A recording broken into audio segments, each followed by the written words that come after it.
Hello everyone, welcome to my YouTube channel. So masih di currency guys. Eh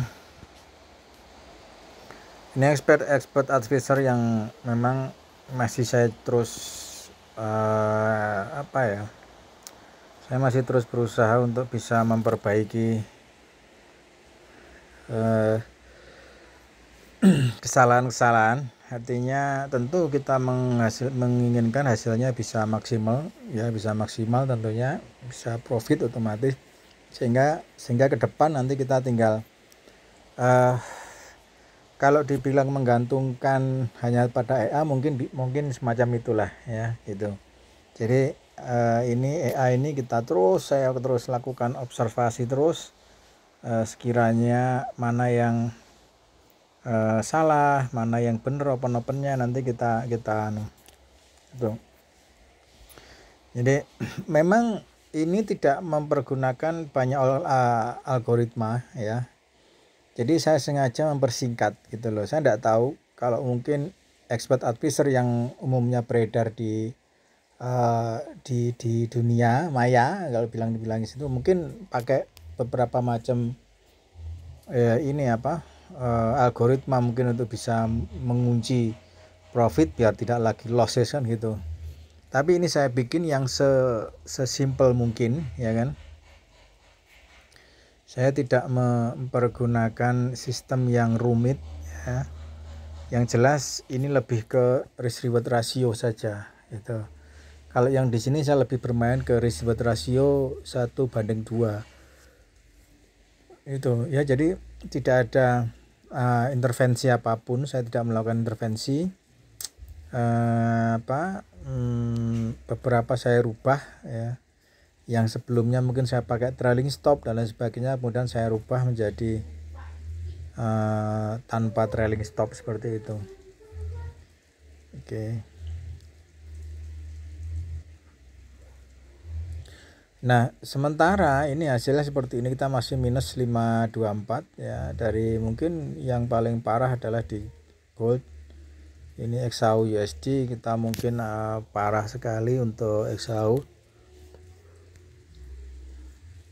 itu, tapi ya wajar lah, namanya XAU pergerakannya juga seliar itu, sangat liar sekali, sehingga kita harus benar-benar berhati-hati memakai entah itu indikator atau apapun trading system yang perlu kita pakai itu. Tapi yang jelas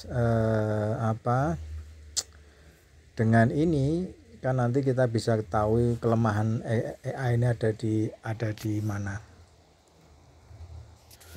Untuk yang ini pun sama ya, sama, hanya ini saya rubah. Kalau sebelumnya itu dia ketika ada perubahan tren, open yang lama tidak close ya kan, dia tidak close open yang lama, jadi terus membuka.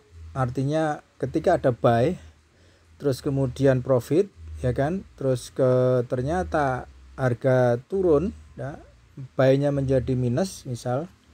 Jadi saya seperti ini, kita pakai contoh seperti ini ya.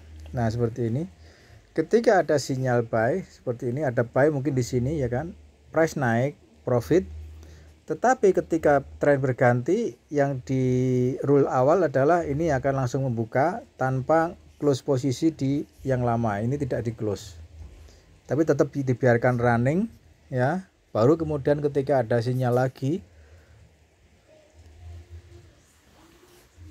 misal di sini buy, maka EA akan open buy di mungkin harga di sini lah katakanlah gitu, sehingga kita punya 2 buy 1 sell di awal seperti itu.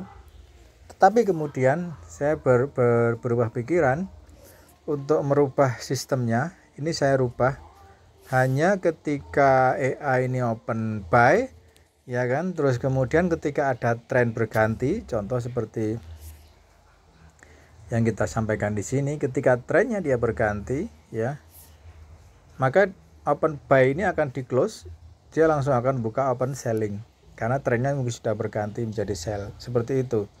Nah ketika price, contoh seperti ini juga kita ambil contoh di sini saja biar lebih mudah.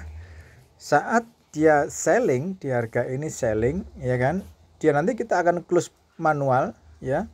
ketika price ini terus turun, dia tidak akan membuka lagi. Ketika ini sudah kita close, maka walaupun price-nya masih terus turun, dia tidak akan membuka selling.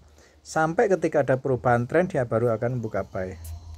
Ini rule-nya seperti itu ya. Jadi nanti biar teman-teman kalau membuat EA biar paham gimana sih caranya yang paling yang paling ciamik atau gitu ya.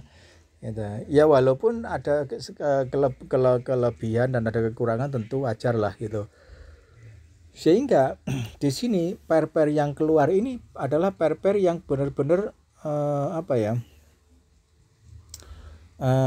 trennya lagi saat itu lagi bermain gitu ya. Jadi sampai bagaimanapun kalau trennya contoh di GBP USD misalnya ini. Kan ini buy ya kan. Jadi walaupun di awal katakanlah misalnya dia buy di harga bawah di sini, tidak kita close ya kan, dia akan close otomatis. Walaupun dia naik terus seperti ini, dia akan terus ngikuti terus karena tidak ada trailing stop, juga tidak ada SL, tidak ada TP. Namun nantinya ketika dia price turun, ada selling di harga ini misalnya, maka yang di sini akan close otomatis itu. Nah kan, nah kemudian kalau ini naik terus misal sampai di sini, kita buy ada di buy di sini misalnya ya kan, terus kita close, ini kita close, maka ketika price naik dia tetap tidak akan membuka posisi buy lagi, akan menunggu selling baru nanti akan membuka selling. Itu simple rule-nya yang saya pakai untuk expert advisor ini gitu ya kan. Biar lebih mudah saya melihat membaca trennya, biar lebih mudah gitu. Nah kalau saya pengen sell contoh euro yen kayak gini, saya pengen selling, maka saya harus menunggu di harga pembukaan. Lebih aman adalah pembukaan di sini 16451 itu. Ini adalah harga pembukaan EA-nya. Saya lebih baik buka di situ selling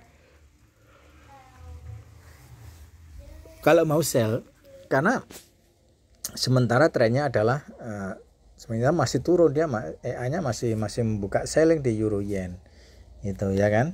Jadi lebih baik menunggu aja daripada salah kan gitu. Siapa tahu dari sini setelah kemudian euro yen naik terus kan kita juga nggak tahu ya, kecuali nanti berubah trennya baru kita akan ikuti gitu. Ini sedikit rule-nya seperti itu teman-teman. Jadi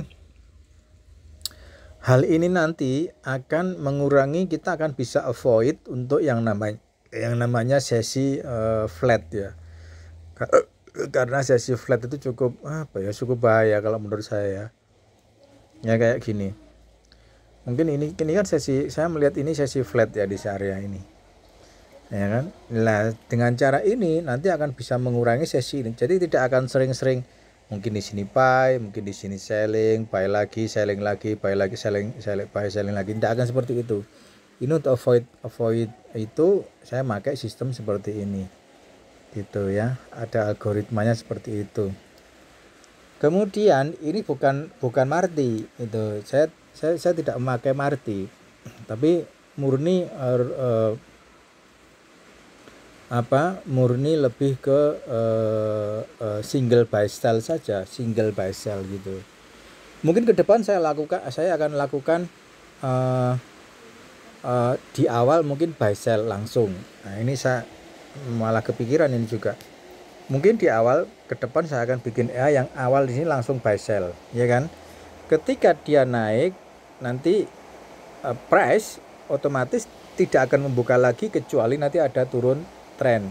Ketika turun tren seperti ini ya kan, nah ini dia akan buka sell di sini, otomatis yang di buy ini kita close otomatis. Kemudian kalau dia terus turun ya, terus turun di sini kita bisa close manual. Ini bisa kita close, ini kita close untuk yang sellingnya.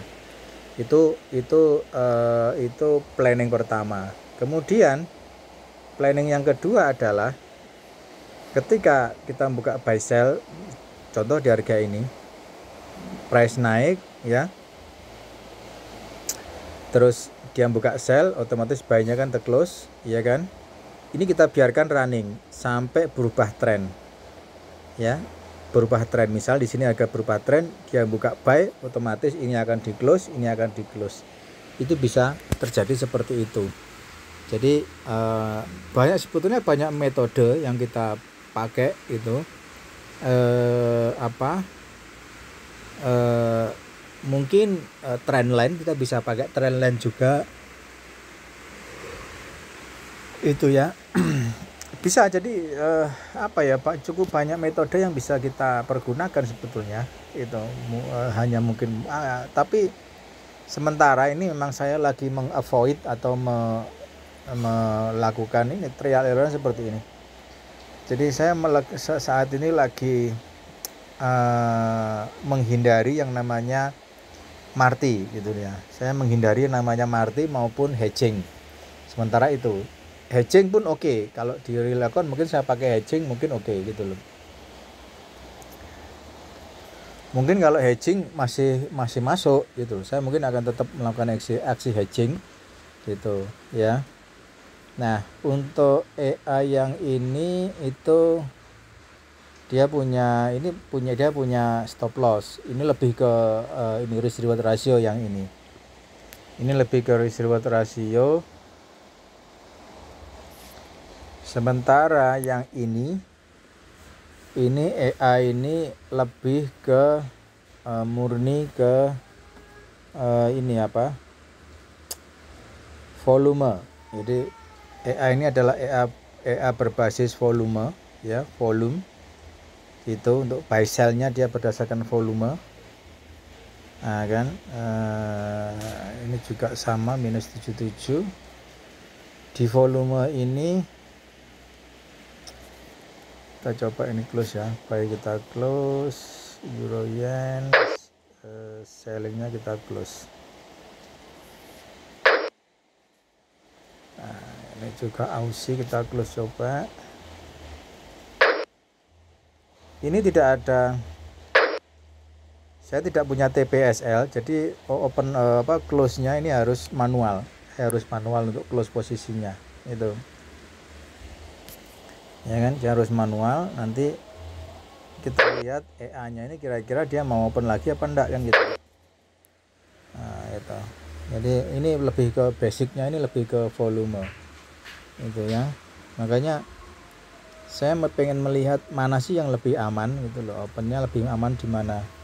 Karena volume sendiri ini sebetulnya juga lebih sulit mengindikasikan atau volume ini bicara tentang buy sell-nya. Sebetulnya dari indikator volume sendiri agak sulit juga. Tetapi AI yang saya masukkan ini dia bisa membaca volumenya kapan buy, kapan sell gitu. Sehingga di sini kita harus otomatis harus manual, close-nya posisi harus manual gitu. Nah, kalau seandainya nanti masih memungkinkan untuk bisa buy selling, maka lagi ini buka lagi kan. Ini volumenya dia masih berarti masih dalam rangka masih di range buy, volumenya masih buy gitu. Euro yen ini masih di volume buy ya kan, naik dia. Itu jadi ketika seperti ini ya sudah, nanti kita tinggal ikut aja gitu. Karena memang volumenya sementara lagi buy kan gitu. Nah, ini memang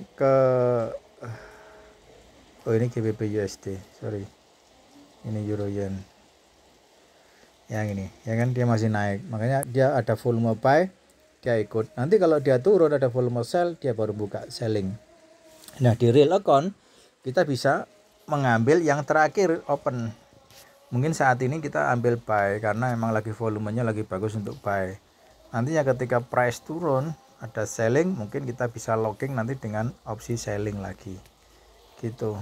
Jadi kita ini gini teman-teman, fungsi daripada kita melakukan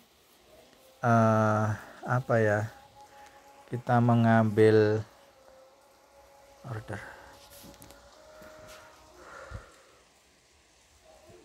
kita memakai AI ini memang fungsi utamanya adalah untuk mengurangi sisi psikologis kita. Artinya kita dengan mengurangi sisi psikologis artinya bahwa kita trading berdasarkan rule yang sudah dibuat oleh indikator. Contoh di sini ada beberapa indikator ya. Gitu. Terkadang trader itu dia mengindahkan apa yang sudah indikator katakan gitu loh. Dengan yang namanya trading hopping itu. Di sini mungkin dia selling, kebanyakan adalah selling karena berharap bahwa harga turun. Sama, ketika harga semakin naik ya berharap di sini akan turun, justru baru turun segini sudah kadang sudah buy. Ya kadang memang ada yang benar gitu loh, ada yang benar seperti ini. Tapi kebanyakan retail itu di sini selling ya kan. Kemudian di harga ini selling kan gitu.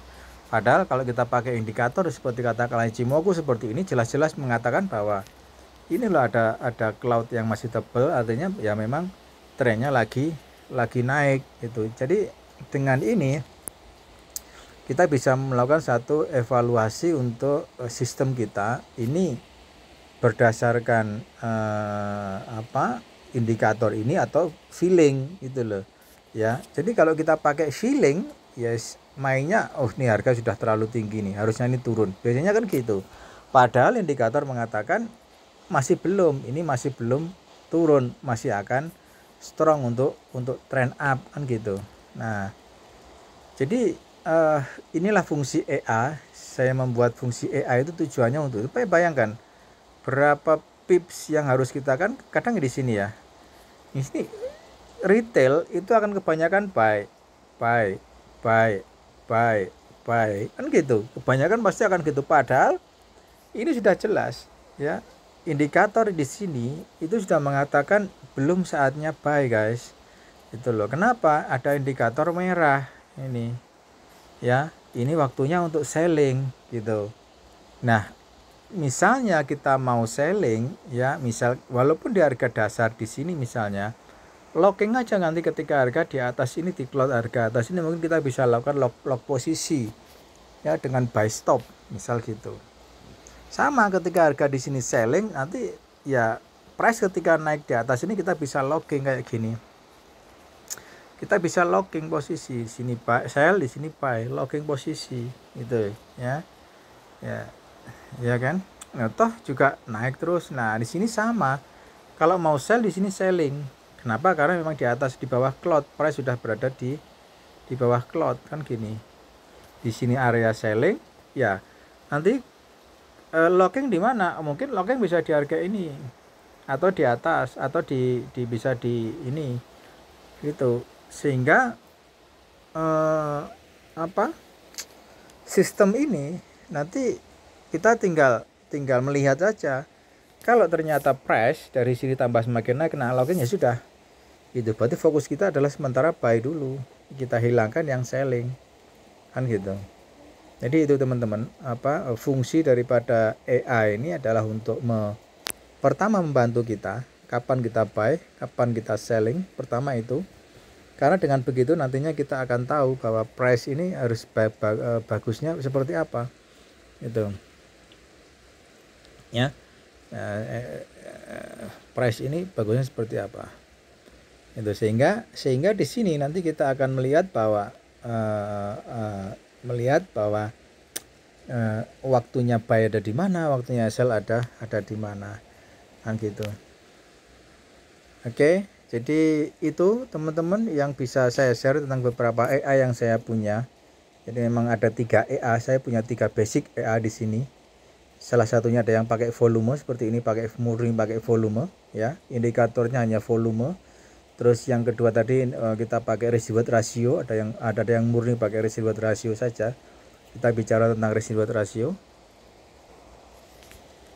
Ini kita murni bicara tentang risk reward ratio ya kan.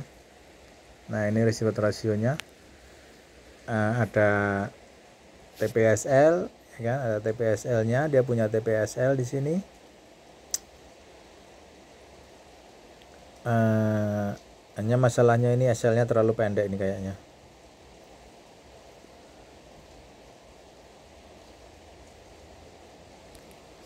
Ya, sehingga yang ini kan sudah saya rubah. Jadi saya sudah merubah yang terbaru ini, saya rubah. Stop loss-nya itu saya bikin pendek ya, hanya 20 poin. Mungkin akan sering kena. Sementara TP-nya itu saya bikin yang ini baru, yang ini masih lama, ini versi lama, ini masih 1:2. Artinya dengan stop loss 30, TP-nya adalah 60 untuk yang ini ya. Kemudian yang di harga ini itu ini sudah berubah dia ya, ini sudah berubah.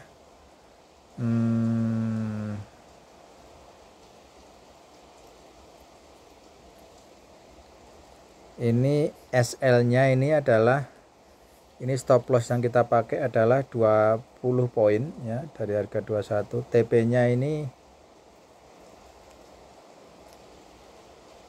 1:1 ya, saya harus merubah ini, kayaknya harus tak rubah di EA nya ini 1:1 TP nya. Kurang bagus kalau 1:1 ya, karena 3341 dengan 3321 1:1, saya kira itu risk reward 1:1 kurang sip lah ya gitu. 26 ini ya, ini lama ini. Nah, ini lama, ini belum berubah, ini masih 30, ini 60, TP 60 itu yang bagus. Ini masih 1:2, jadi mungkin akan saya rubah lagi nih.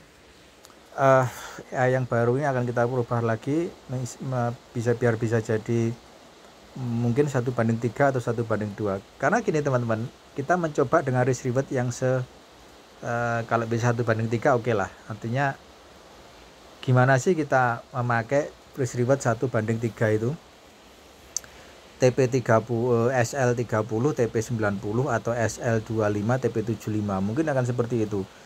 Masalahnya adalah memakai risk reward 1:3, ini kita akan dengan SL yang kecil akan sering kali kena stop loss. Ini loh kadang ya. Makanya saya mau coba di sini itu dengan 1:3, kira-kira sebagus apa dipakai 1:3 nya itu. Kalau bisa ternyata hasilnya oke, ciamik ya kan, dengan 1:3. Terus yang jelas ini DD nya ini paling tidak jangan sampai terlalu tinggi, artinya mungkin bisa 15 atau 20. Saya kira sudah 30 itu kadang sudah terlalu tinggi gitu loh. Tapi kita coba terus mana sekiranya dengan EA ini, dengan risk reward ratio, saya lebih suka EA dengan sistem risk reward ratio ya. Kira-kira ini bisa profit enggak gitu loh, bisa menghasilkan apa enggak. Itu risk reward ratio kita pakai adalah 1:3. Oke, tunggu terus hasilnya, mana yang lebih bagus dari 3 jenis EA yang berbeda, sistemnya berbeda dan sebagainya berbeda, mana yang lebih bagus, kita nanti akan terus kita pantau terus ya. Have a nice day, bye bye.